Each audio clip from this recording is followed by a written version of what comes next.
ইন্নাল হামদালিল্লাহ ওয়াসসালাতু ওয়াসসালামু আলা আশরাফিল আমবিয়াই ওয়াল মুরসালিন ওয়া আলা আলিহি ওয়া সাহবিহি আজমাইন, আম্মা বা'দ।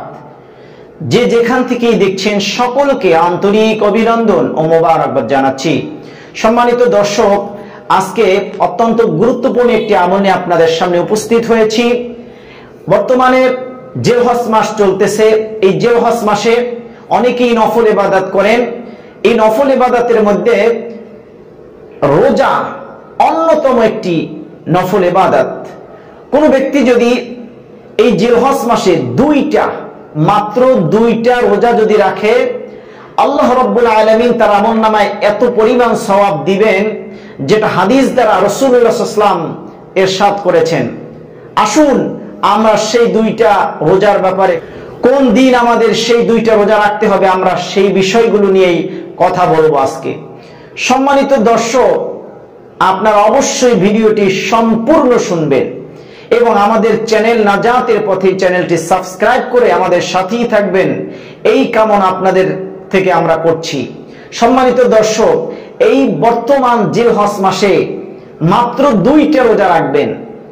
8ই জিলহজ এবং 9ই জিলহজ, এই দুইটা রোজা যদি আপনারা রাখেন, দেখেন রাসূলুল্লাহ কি বলেছেন।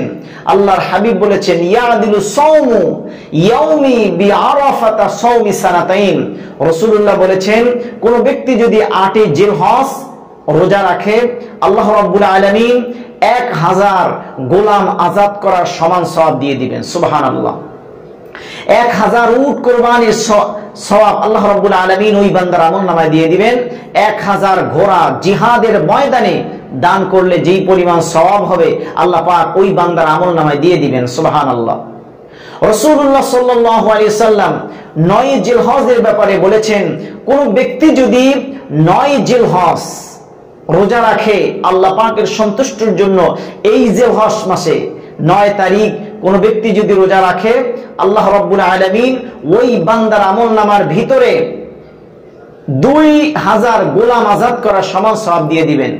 2000 উট আল্লাহর রাস্তায় দান করলে যেই পরিমাণ সওয়াব হবে, ওই পরিমাণ সওয়াব আল্লাহ রাব্বুল আলামিন বান্দার আমলনামায় দান করে দিবেন।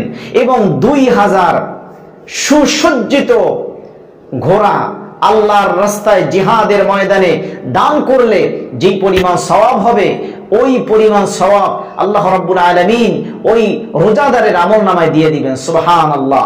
সেজন্য সম্মানিত দর্শক শ্রোতা মণ্ডলী, অবশ্যই আপনারা যারা সুস্থ আছেন, এই দুইটা রোজা 8ই জিলহজ এবং 9ই জিলহজ, এই দুইটা রোজা আপনারা অবশ্যই রাখার চেষ্টা করবেন।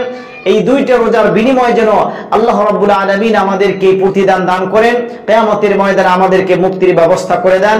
আমিন। আসসালামু আলাইকুম ওয়া রাহমাতুল্লাহি তাআলা ওয়া বারাকাতুহু।